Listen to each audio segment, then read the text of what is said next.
بسم اللہ الرحمن الرحیم۔ بحث عقل کے بارے میں چل رہی تھی۔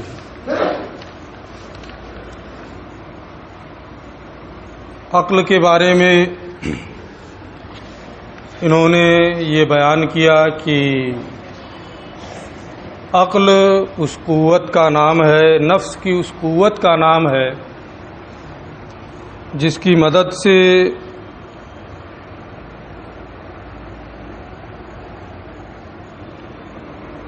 وہ علوم و ادراکات کے قابل ہوتا ہے۔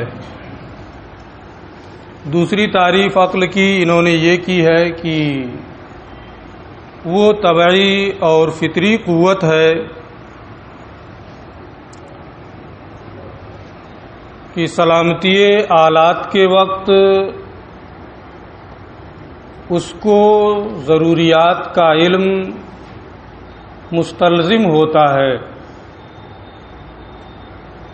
تیسری تعریف عقل کی انہوں نے یہ کی کہ عقل وہ جوہر ہے جس سے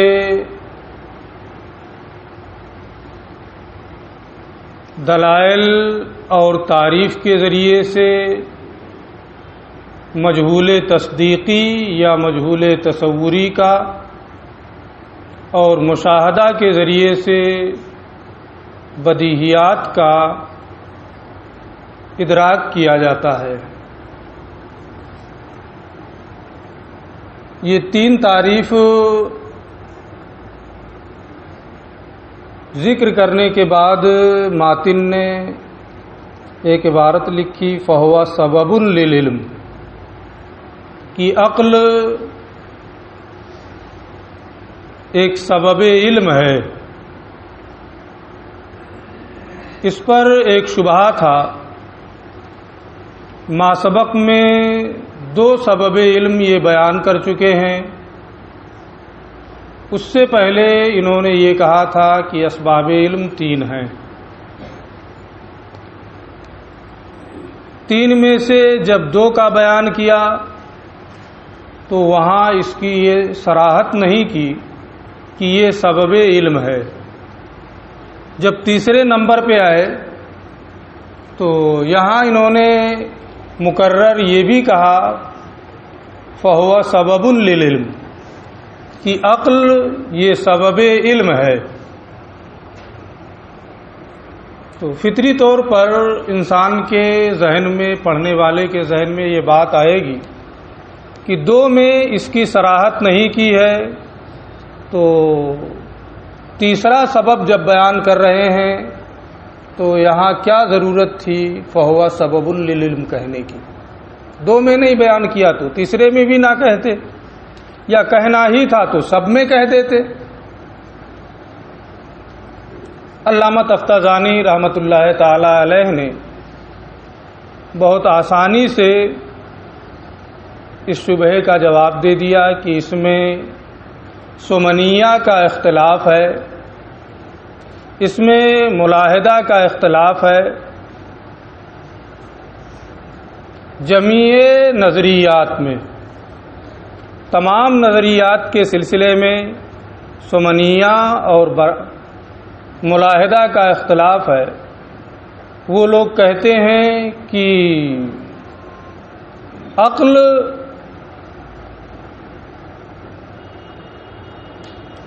باب نظریات میں سبب علم نہیں ہے، اس سے علم کا فائدہ حاصل نہیں ہوتا ہے۔ اس سے پہلے کے سبق میں نے سمنیہ کی بھی وضاحت کر دی تھی اور ملاحدہ کی بھی وضاحت کر دی تھی۔ یہ بھی بتا دیا تھا کہ سمنیہ یہ کہتے ہیں کہ سبب علم صرف اور صرف حادثہ ہے، اس کے علاوہ کچھ نہیں۔ ملاحدہ یہ کہتے ہیں کہ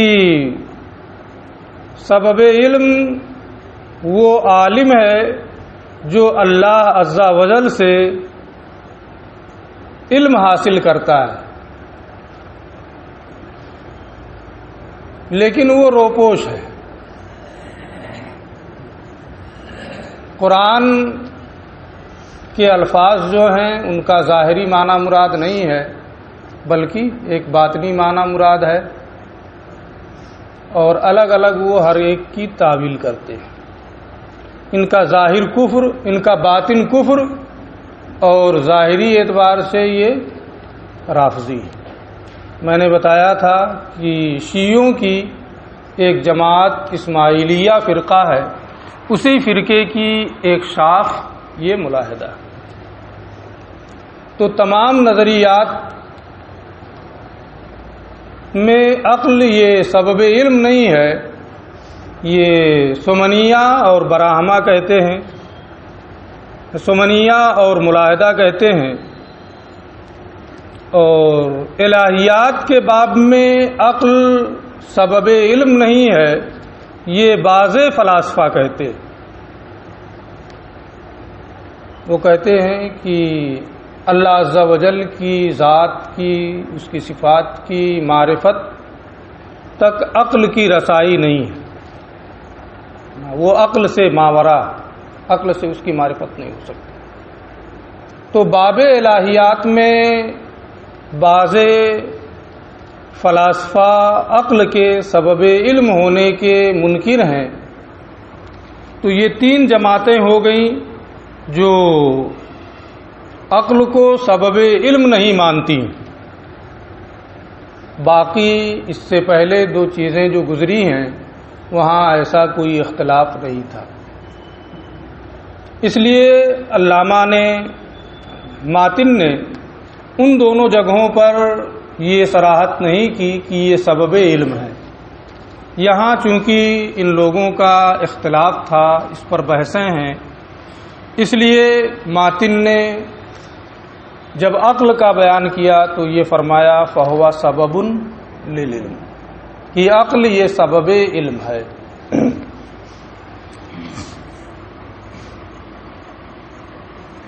پھر انہوں نے بہت ہی اختصار کے ساتھ منکرین عقل کے سبب علم کے منکر ہونے کے جو قائل ہیں ان کی دلیل ذکر کی تھی کہ اگر عقل سبب علم ہوتی تو اس میں اختلافات کی یہ کثرت نہ ہوتی اور رائیوں میں تناقض نہیں پایا جاتا۔ حالانکہ اختلافات کی کثرت بھی ہے اور رائیوں میں تناقض بھی ہے، لہذا عقل مفید علم نہیں ہے، عقل سبب علم نہیں ہے۔ تو کثرت اختلاف اور تناقض آراء کو ان لوگوں نے بنیاد بنایا کہ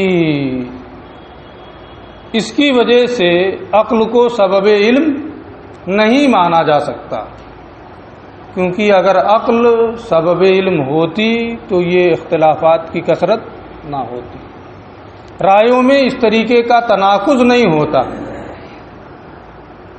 کوئی عالم کو قدیم یا کوئی عالم کو حادث نہیں مانتا، کوئی جزء لا یتجزا کو ثابت اور کوئی باطل نہیں مانتا،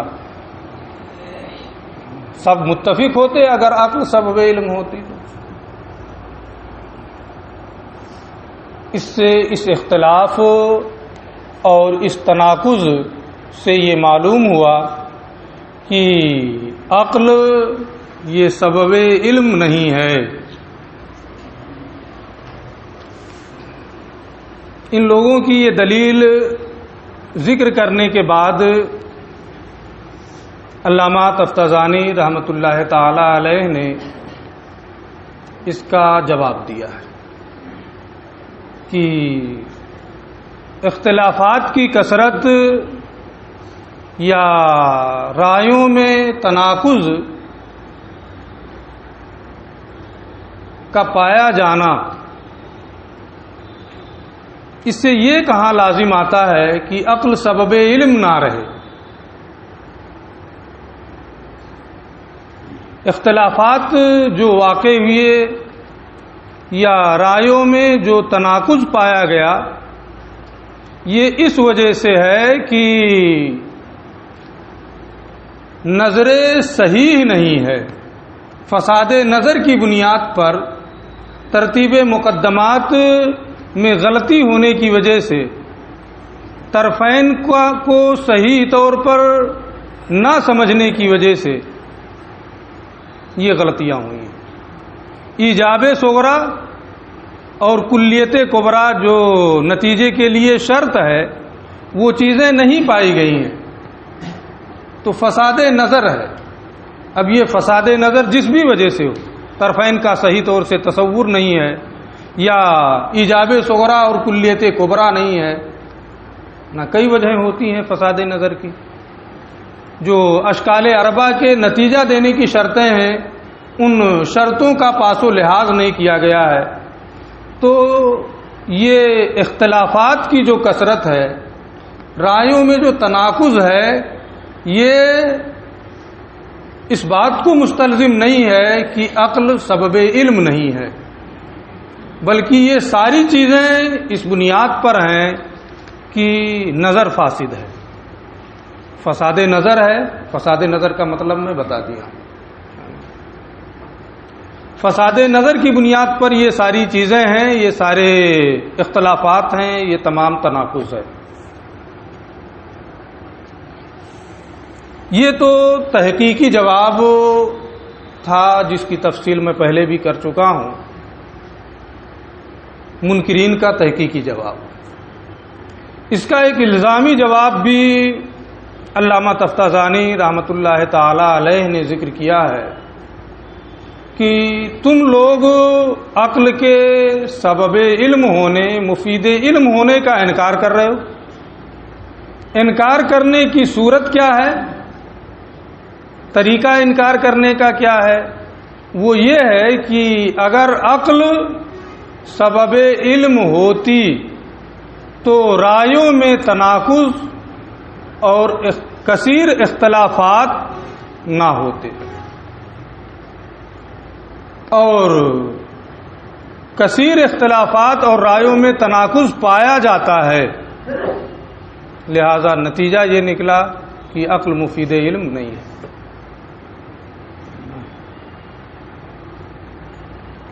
اگر عقل مفید علم ہوتی تو رائیوں میں تناقض نہ ہوتا. حالانکہ رائیوں میں تناقض ہے، لہذا عقل سبب علم نہیں. یہ دلیل تم لوگ ذکر کرتے ہو، یہ دلیل تو خود ہی نظر عقل ہے. یہ دلیل جو تم ذکر کر رہے ہو یہ بھی تو ایک نظر ہی ہے.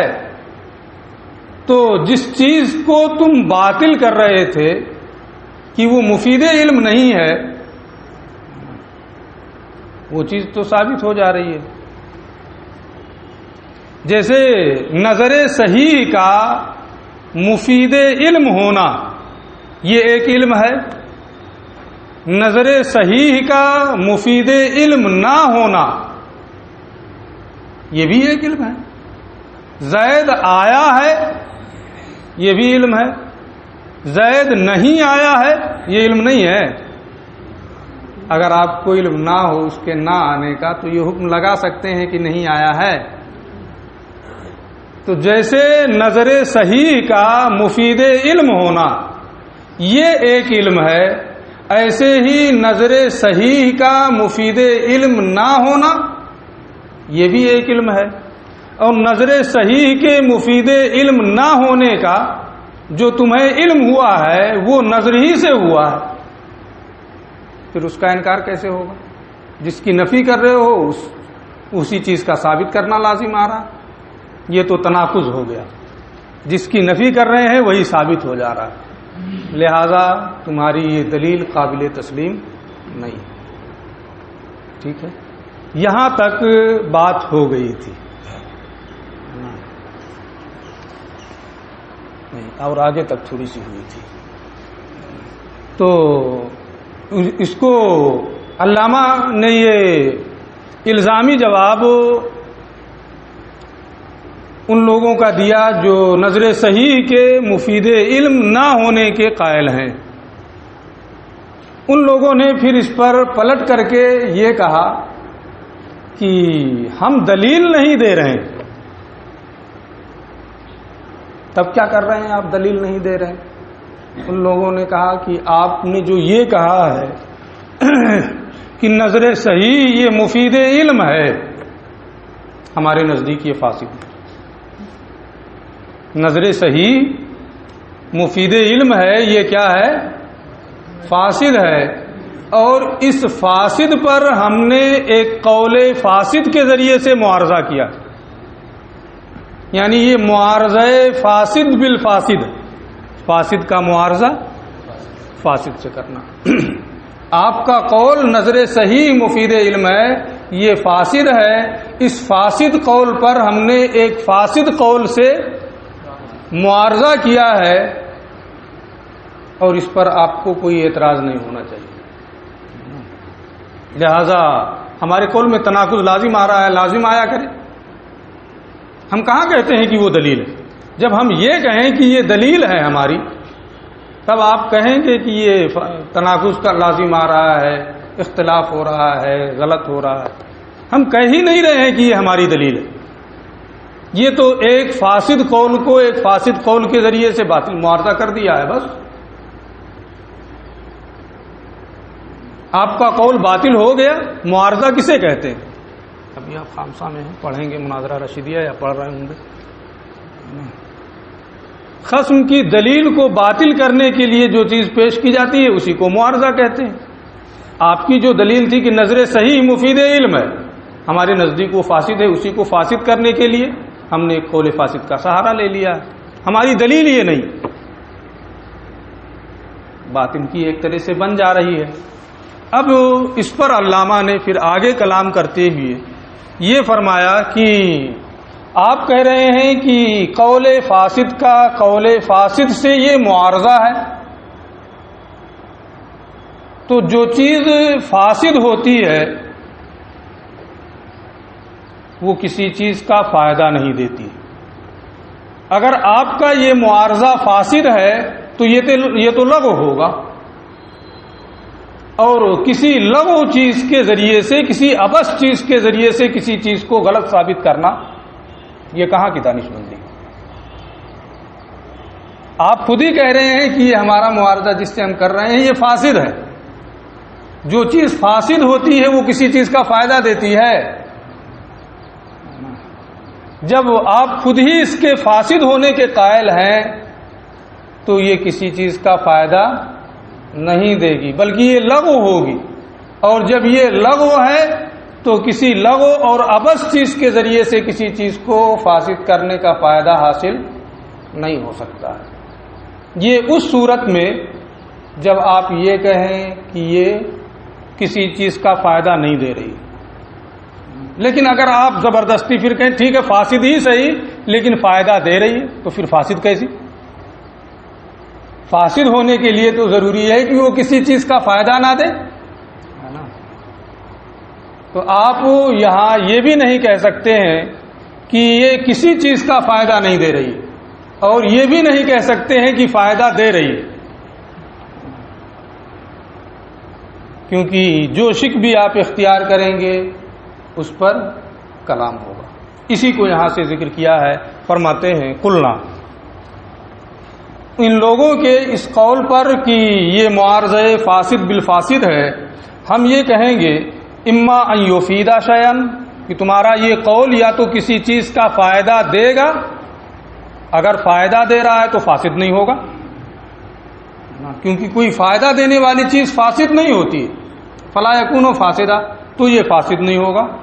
او لا یفید، یا کسی چیز کا یہ فائدہ تمہارا قول نہیں دے گا، فاسد ہی ہوگا، کوئی فائدہ نہیں دے رہا ہے، فلا یکون معارضۃ، پھر معارضہ کیسا؟ یہ تو لغو ہو گیا، عبث ہو گیا، کسی چیز کے لیے یہ مفید ہی نہیں ہے۔ پھر ایسی چیز کے ذریعے سے معارضہ کرنا جو کسی طرح سے فائدہ نہ دے، لغو اور عبث ہو، یہ تو کوئی جاہل سے جاہل آدمی بھی نہیں کر سکتا۔ ان کا جواب ہو گیا۔ اب پھر ایک اعتراض ہوتا ہے ان لوگوں کی طرف سے جو وہی تینوں گروہ گزرے ہیں کہ آپ نے کہا ہے کہ نظر صحیح مفید علم ہے، تو اس کا مفید علم ہونا یا تو ضروری ہوگا، ضروری بمانا بدیہی، نظر صحیح کا مفید علم ہونا یا تو بدیہی ہوگا یا نظری، دو صورتیں ہیں۔ اگر بدیہی ہو تو اس میں اختلاف نہیں ہونا چاہیے، جیسے کہ 1 2 کا آدھا ہے، اس میں کتنے لوگوں کو اختلاف ہے کہ 1 2 کا آدھا ہے کسی کو اختلاف؟ کوئی اختلاف کسی کو نہیں ہے۔ تو اگر نظر صحیح مفید علم ہے اور یہ مفید علم ہونا ضروری اور بدیہی ہے تو اس میں کسی کا اختلاف نہیں ہونا چاہیے، جیسے کہ 1 2 کا آدھا ہے، اس میں کسی کا اختلاف نہیں۔ اور اگر نظر صحیح مفید علم ہے یہ نظری ہو تو ایسی صورت میں دور لازم آئے گا، توقف الشیء علی نفسہ ہی لازم آئے گا، کیونکہ آپ نظر صحیح کے مفید علم ہونے کے لیے کل نظر صحیح مفید للعلم، ہر نظر صحیح یہ ایک کلیہ ہوا ہے نا، کل نظر صحیح مفید للعلم، یہ ایک کلیہ ہے۔ اس کلیے کو ثابت کرنے کے لیے آپ کو ایک مخصوص نظر کا سہارا لینا پڑے گا، وہ مخصوص نظر اسی کا ایک فرد، تو نظر کو نظر ہی سے ثابت کریں گے۔ اس بات الشیء علی نفسہ ہی، توقف الشیء علی نفسہ ہی لازم آئے گا جو دور ہے۔ تو آپ یہ بھی نہیں کہہ سکتے ہیں کہ نظر صحیح کا مفید علم ہونا ضروری ہے، کیونکہ اگر آپ ضروری کہیں گے تو اختلاف نہیں ہونا چاہیے، حالانکہ اختلاف ہے، اور اگر آپ یہ کہیں گے کہ نظری ہے تو نظری بھی نہیں ہو سکتا ہے، کیونکہ نظری کہنے کی صورت میں دور لازم آئے گا، توقف الشیء علی نفسہ لازم آئے گا، دونوں صورتیں باطل۔ اور جب دونوں باطل، نظر صحیح کا مفید علم ہونا باطل ہے نا، پھر باطل ہو گیا، کبھی باطل ہو رہا ہے کبھی ثابت ہو رہا ہے۔ چلو فَإِن قِيلَ، اگر یہ اعتراض یہاں کیا جائے کون النظر مفیدا للعلم، نظر صحیح کا مفید علم ہونا اگر ضروری ہو، دو شکیں ہیں، یا تو ضروری یا نظری، اگر ضروری ہو لم یقع فیہ خلاف، تو اس میں کوئی اختلاف نہیں ہوتا، کما فی قولنا الواحد نصف الاثنین، جیسے کہ ہمارے قول الواحد نصف الاثنین میں کسی کا کوئی اختلاف نہیں ہے۔ وَإِن كَانَ نَظَرِيًّا، اور اگر نظر صحیح کا مفید علم ہونا نظری ہو، یلزم اثبات النظر بالنظر، تو کل نظر صحیح مفید للعلم یہ ایک کلیہ ہے، اس کو ثابت کرنے کے لیے ایک نظر کی ضرورت ہے، تو وہاں وہ نظر مخصوص ہوگا۔ تو نظر کو نظر ہی سے ثابت کرنا یہ کیا ہے؟ توقف الشیء علی نفسہ ہی ہے، اثبات الشیء ہے نا، اثبات النظر بالنظر ہے نا، وَإِنَّهُ دَوْرٌ، اور یہ دور ہے، تو ضروری ہونا بھی باطل، نظری ہونا بھی باطل، لہذا نظر صحیح کا مفید علم ہونا باطل۔ قلنا، ہم اس کا جواب دیں گے، دونوں شکوں کو اختیار کر کے یہ جواب دے رہے ہیں کہ نظر صحیح مفید علم ہے، بدیہی ہے۔ آپ نے کہا کہ یا تو بدیہی ہوگا یا نظری ہوگا، ہمیں تسلیم ہے کہ بدیہی ہے۔ رہا آپ کا یہ کہنا کہ اگر بدیہی ہوگا تو اختلاف نہیں ہوگا، بدیہیات میں اختلاف ہوتا ہے۔ میں اس سے پہلے بھی اس کی تفصیل کر چکا ہوں، وہ ساری تفصیلات آپ کے ذہن میں ہوں گی کہ علف و عادت کی بنیاد پر اختلاف ہوتا ہے، توجہ کی بنیاد پر اختلاف ہوتا ہے، محکوم علیہ اور محکوم بہ کے تصور کی بنیاد پر اختلاف ہوتا ہے، اور کبھی عناد کی وجہ سے بھی اختلاف ہوتا ہے۔ اس میں عقلاء کا سب کا اتفاق ہے کہ بدیہیات میں اختلافات ہوتے ہیں، اور آثار و قرائن بھی اسی پر دلالت کر رہے ہیں۔ اخبار جو ہیں، حدیثیں جو ہیں، آیات جو ہیں، وہ بھی اسی پر دال ہیں کہ بدیہیات میں اختلاف ہوتا ہے۔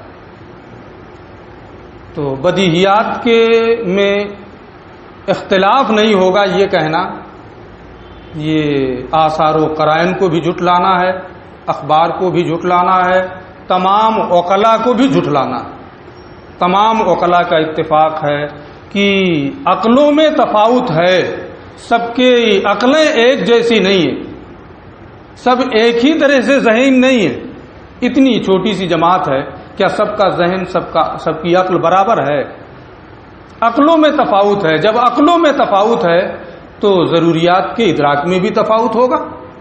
ایسا نہیں ہو سکتا ہے کہ عقلوں میں تو تفاوت ہو اور ضروریات کے ادراک میں تفاوت نہ ہو۔ لہذا یہ کہنا کہ اگر ضروری ہوگا تو اس میں اختلاف نہیں ہونا چاہیے، یہ سرے سے قابل تسلیم نہیں ہے۔ نظر صحیح مفید علم ہے اور اس کا مفید علم ہونا ضروری ہے۔ آپ کا جو اعتراض ہے اس اعتراض کی کوئی حیثیت نہیں ہے، لہذا نظر صحیح مفید علم ہے، یہ اپنی جگہ پر ثابت ہے۔ اسی کو انہوں نے کہا ہے قلنا، ہم اس کا جواب دیں گے الضروری قد یقع فیہ خلاف، ضروری میں کبھی اختلاف ہوتا ہے، اما لعناد، یا تو ہٹ دھرمی کی وجہ سے، حق واضح ہے پھر بھی نہیں ماننا۔ پڑھا رہا ہوں بیٹھ کے، یہی سامنے کوئی آ کے کہہ رہا کہ نہیں پڑھا رہے ہیں آپ، اب نہیں پڑھا رہے ہیں، نہیں مانو گے تو کیا کر لیں گے؟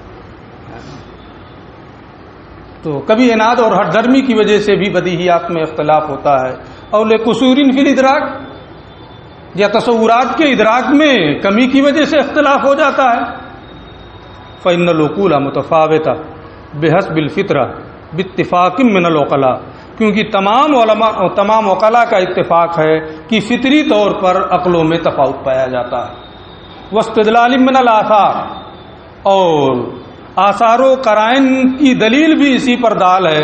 وہ شہادت من الاخبار، اور اخبار اور حدیثیں بھی اس کی شہادت دے رہی۔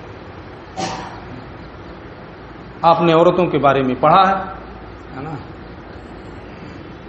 کہ وہ ناقصات العقل ہوتی ہیں۔ اگر عقلوں میں تفاوت نہیں ہوتا ہے تو ناقصات العقل کیسے ہو گئی؟ سب کی عقل برابر ہونی چاہیے۔ دو عورتوں کی گواہی ایک مرد کے برابر، یہ بھی آپ نے پڑھا ہے۔ اگر عقلوں میں تفاوت نہیں ہے پھر وہ بھی ایک ہی ہونی چاہیے ایک مرد کے مقابل میں۔ تو اخبار، آثار و قرائن، عقلاء کا اتفاق سب اس بات کی دلیل ہے کہ عقلوں میں تفاوت ہوتا ہے، اور جب عقلوں میں تفاوت ہے تو بدیہیات میں اختلاف بھی ہوگا۔ کسی کے نزدیک بالکل واضح ہوگا، کسی کے نزدیک اور خفا ہوگا، کسی کے نزدیک بہت زیادہ خفا ہوگا۔ تو یہ ایک شق کو اختیار کر کے انہوں نے جواب دے دیا